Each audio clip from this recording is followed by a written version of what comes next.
आणि यानंतरची बातमी भिवंडीतून आहे। भिवंडी महानगरपालिकेत महापौर पदासाठी काँग्रेसच्या हालचाली सुरू झाल्यात।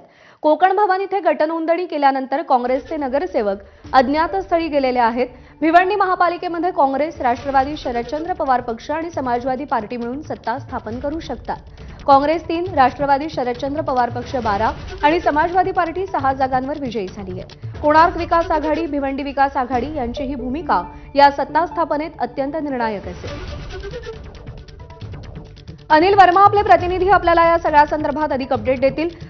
अनिल, काँग्रेस भिवंडीमध्ये सत्ता स्थापन करेल अशी शक्यता आहे।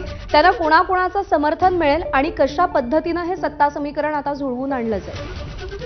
निवडणुकीनंतर काँग्रेसच्या हालचाली ज्या आहेत त्या आता सुरू झालेल्या, कारण महापौर पदासाठी सर्वात मोठा पक्ष म्हणून काँग्रेस पुढे आलेले आहेत। 30 जागा त्यांच्या आहेत आणि 12 जागा ज्या आहेत त्या राष्ट्रवादी शरदचंद्र पवार गटाच्या आहेत। त्यांना जोडीला घेऊन या ठिकाणी समाजवादी पक्ष यांचा साथ त्यांना मिळालेली आहे। तर उर्वरित जे कोणार्क विकास आघाडी असेल आणि भिवंडी विकास आघाडी असेल त्यांना देखील जोडीला ठेवणं त्यांचं प्रयत्न सुरू आहे। आणि हे सर्व नगरसेवक जे आहेत सध्या अज्ञात स्थळी गेलेले आहेत आणि त्यामुळे त्यांच्याशी संपर्क होऊ शकत नाही। परंतु त्यांच्या हालचाली ज्या आहेत ते महापौर पदासाठी या ठिकाणी पुरेपूर सुरू असल्याचं समजतं आहे।